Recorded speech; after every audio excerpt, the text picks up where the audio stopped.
ഇവിടത്തെ പ്രശ്നം ഞങ്ങൾക്ക് സുരക്ഷിതമായിട്ട് വീട്ടിൽ കിടന്നുറങ്ങുകയാണ്. ഇലക്ഷൻ വരുന്ന ടൈം മാത്രം ഇത്ര കോടി രൂപ അനുവദിച്ചു. എന്തുകൊണ്ട് അത് തുടർ നടപടിയായിട്ട് ഇവിടെ പോകുന്നില്ല? ചെല്ലാനം മോഡൽ പദ്ധതി ആലപ്പാട്ടും വരും. കരുനാഗപ്പള്ളി നിയോജക മണ്ഡലത്തിൽ ആലപ്പാട് പഞ്ചായത്തിലാണ് ഞാൻ നിൽക്കുന്നത്. ആലപ്പാട് പഞ്ചായത്ത് എന്ന് പറയുമ്പോൾ നമ്മൾ ഒരുപാട് കഥകൾ പറയാനുണ്ട്. അതും പലതും കണ്ണീർ കഥകളാണ് പറയാനുള്ളത്. സുനാമി തിരമാലകൾ ആഞ്ഞടിച്ച് ഒട്ടേറെ ജീവനുകൾ നഷ്ടമായത്, പിന്നീട് നമുക്കറിയാം ഈ കരിമണൽ ഖനനവുമായി ബന്ധപ്പെട്ട് വലിയ വിഷയമൊക്കെ ഉണ്ടായത്, മത്സ്യത്തൊഴിലാളികളും ഇവിടെ താമസിക്കുന്ന ആളുകളും ഒക്കെ വലിയ പ്രതിസന്ധിയിലായത്. ആ സമയവും നമ്മൾ ഏതാണ്ട് 7-8 വർഷങ്ങൾക്ക് മുൻപ് ഇങ്ങോട്ടേക്ക് റിപ്പോർട്ട് ചെയ്യാൻ എത്തിയതൊക്കെ ഞാൻ ഈ ഘട്ടത്തിൽ ഓർക്കുകയാണ്. അങ്ങനെ പ്രശ്നങ്ങൾ ധാരാളം ഇവർക്ക് പറയാനുണ്ട്. അതൊരു തെരഞ്ഞെടുപ്പ് കാലത്ത് മാത്രം ഉയർന്നു വരുന്ന പ്രശ്നങ്ങളല്ല. നമ്മൾ ഈ ആലപ്പാട്ട് പഞ്ചായത്തിൽ ഇവിടെ നമുക്കൊപ്പം കുറേ വോട്ടർമാരുണ്ട്.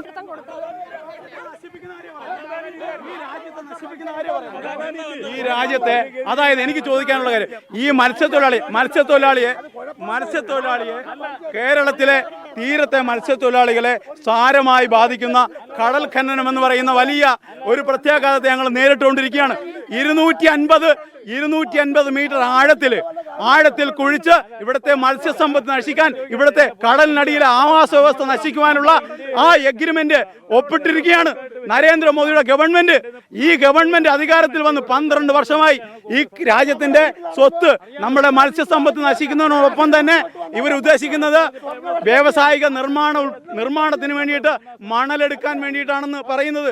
അവിടെയുള്ള അമൂല്യ രത്നങ്ങൾ ഉൾപ്പെടെയുള്ള അമൂല്യ വസ്തുക്കൾ കോരിയെടുത്തുകൊണ്ട് ഈ സ്വകാര്യ കോർപ്പറേറ്റ് സ്ഥാപനങ്ങൾക്ക് കൊടുക്കുവാനുള്ള നീക്കമാണ് നരേന്ദ്രമോദിയുടെ ഗവൺമെന്റ് നടത്തുന്നത്. ഈ വരുന്ന ഏപ്രിൽ മാസത്തിൽ വീണ്ടും റീനോട്ടിഫിക്കേഷൻ സാധാരണക്കാരുടെ വിഷയമാണ് ഇവിടെ ചർച്ച ചെയ്യാൻ വന്നത്. ഇപ്പൊ സമ്മതിക്കണം, ഇവിടത്തെ പ്രശ്നം ഞങ്ങൾക്ക് സുരക്ഷിതമായിട്ട് വീട്ടിൽ കിടന്നുറങ്ങുകയാണ്.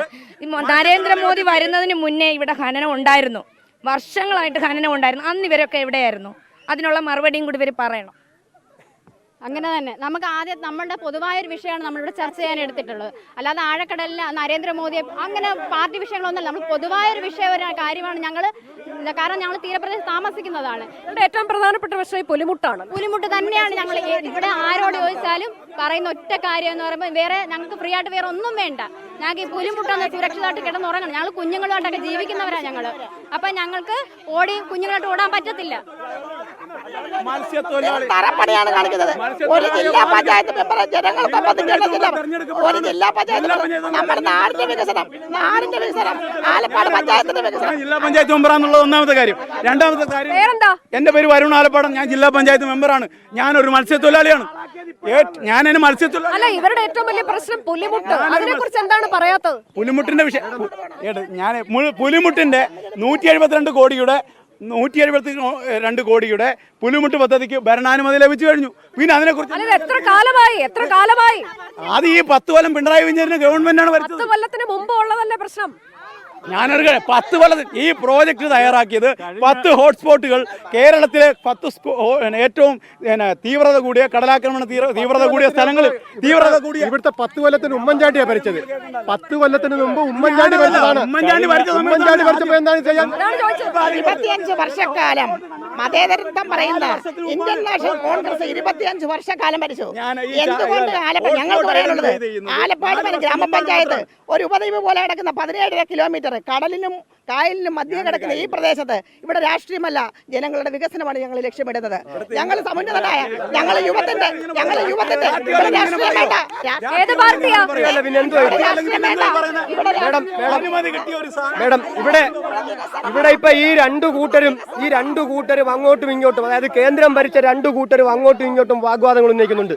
ഇവിടെ മത്സ്യത്തൊഴിലാളികളുടെ അടിസ്ഥാനപരമായിട്ടുള്ള ധാരാളം പ്രശ്നങ്ങളുണ്ട്. അതിൽ ഏറ്റവും പ്രധാനപ്പെട്ട പ്രശ്നങ്ങളാണ് ആഴക്കടൽ മത്സ്യബന്ധനം. ഈ ആഴക്കടൽ മത്സ്യബന്ധനത്തിന് അനുവാദം കൊടുത്തത് ഏത് സർക്കാരാ?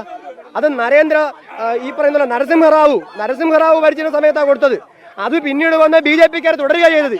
പിന്നെ കടലാക്രമണം ഒരു പ്രധാനപ്പെട്ട പ്രശ്നം. ഇവിടെ കടലാക്രമണം ഒരു പ്രധാനപ്പെട്ട പ്രശ്നം. ഈ ശാശ്വതമായ നിങ്ങൾക്ക് കാണാൻ പറ്റും ഈ കല്ല്, നിലവിൽ ഈ പറയുന്ന കല്ല് നിങ്ങൾക്ക് കാണാൻ പറ്റും. കടലാക്രമണം വരുന്നതിന് മുമ്പ് കുറച്ച് കല്ല് കൊണ്ടിടുന്നു, അതിന്റെ പുറത്ത് വീണ്ടും കല്ലിടുന്നു, ആ കല്ല് താഴെ പോകുന്നു, വീണ്ടും കല്ലിടുന്നു. ശാശ്വതമായൊരു പരിഹാരം കാണണം. അതിന് കോടിക്കണക്കിന് രൂപ മുടക്കി കേരളത്തിൽ ചെല്ലാനം മോഡൽ ആ മോഡൽ കടൽ ഭിത്തി നിർമ്മാണം അതിൻ്റെതായിട്ടുള്ള എല്ലാ വർക്കുകളുമായിട്ട് മുന്നോട്ട് പോവുകയാണ് LDF സർക്കാർ. ഇവിടെ MLA ആയപ്പോൾ ഫ്ലെക്സ് വെച്ചു. ഇവിടെ വരുമെന്ന് പറഞ്ഞു, കടൽ ഭിത്തി വരുമെന്ന് പറഞ്ഞു. ഈ ഫ്ലെക്സ് അല്ലാതെ ഞങ്ങൾ ഒന്നും കണ്ടിട്ടില്ല. ഈ ബി ജെ പി കേരളത്തിനെ ഞെക്കിഞ്ഞെടുക്കുകയാണ്. ഈ ബി ജെ പി കേരളത്തിൽ സാമ്പത്തികമായ ഉപരോധം ഏർപ്പെടുത്തുന്നത് എല്ലാവർക്കും അറിയാവുന്ന ഒരു യാഥാർത്ഥ്യമാണ്. ഈ ബി ജെ പി നിങ്ങൾ കൊടുക്കാനുള്ളത് കൊടുക്കണം. ഒരു തരത്തിലുള്ള സാമ്പത്തിക ഉപരോധം ഏർപ്പെടുത്തിയിട്ടില്ല. കിട്ടാവുന്ന കൃത്യമായിട്ട് ഇവിടെ കൊടുക്കുന്നുണ്ട്. പക്ഷെ അതെന്ന് പറഞ്ഞാൽ കൃത്യമായി വിനിയോഗിക്കുന്നില്ല എന്നുള്ളതാണ്. ഉത്തരേന്ത്യൻ മോഡൽ കേരളത്തിലെന്ന് എന്തൊരാക്ഷേപമാണ്.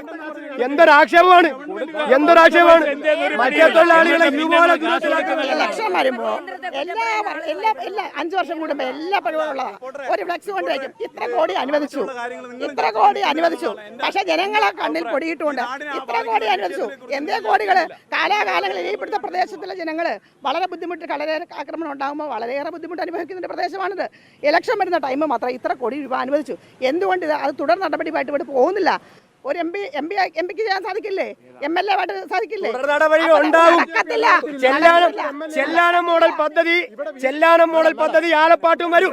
അതാണ് ഇടതുപക്ഷം തരുന്ന ഉറപ്പ്. കാലം ഇവിടെ ഇടതുപക്ഷമായിരുന്നു. മേഡം, ഇതിനെല്ലാം ഫണ്ടിന്റെ ഒരു പ്രധാനപ്പെട്ട പ്രശ്നമുണ്ട്.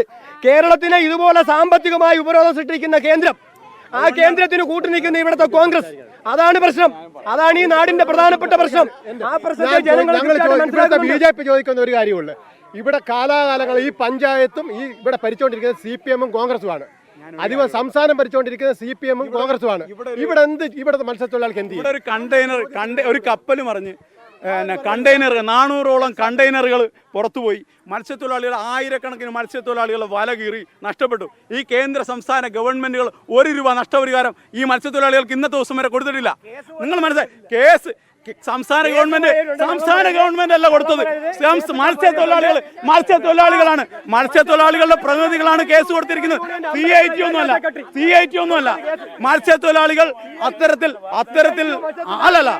അങ്ങനെ ഇത്ര കോടി രൂപയുടെ പുലിമുട്ട് അനുവദിച്ചു, ഇത്ര സുനാമി വീട് മെയിൻറ്റെയിൻ ചെയ്യും എന്നെല്ലാം MLA പറഞ്ഞതല്ലാതെ യാതൊരു വിധത്തിലുള്ള 5 പൈസയുടെ വർക്ക് ഞങ്ങളുടെ ഉദ്ദേശം എങ്ങും നടന്നിട്ടില്ല. ഈ ആലപ്പാട് മാച്ച് നടന്നിട്ടില്ല. കരുനാഗപ്പള്ളി മണ്ഡലത്തിൽ 5 വർഷമായി അതാണ് അപ്പൊ ഈ ആലപ്പാട്ട് ജനങ്ങൾക്ക് പറയാൻ ധാരാളമുണ്ട് എന്നുള്ളതാണ്. അതിനിടയിൽ അവർ ചില രാഷ്ട്രീയ ചർച്ചകളിലേക്കൊക്കെ പോകുന്നത് നമ്മൾ കാണാൻ കഴിഞ്ഞു. ചില പഞ്ചായത്തിന്റെ മെമ്പറും ഒക്കെ ഉണ്ട്, വാർഡ് കൗൺസിലറും ഒക്കെ ഇവിടെ ഉണ്ട്. ഏതായാലും രാഷ്ട്രീയ ചർച്ചകളിലേക്കും പോകുന്നുണ്ട്.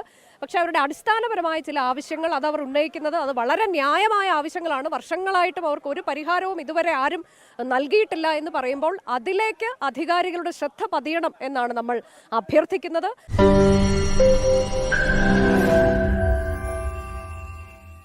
ലോകത്തെവിടെയായാലും ഏത് സമയത്തും 24 വാർത്തകളും ഓഗ്മെന്റഡ് റിയാലിറ്റി പാക്കേജുകളും എക്സ്പ്ലെയിനറുകളും വിശദമായി കാണാൻ ഞങ്ങളുടെ YouTube ചാനൽ നിങ്ങൾക്ക് സബ്സ്ക്രൈബ് ചെയ്യാം.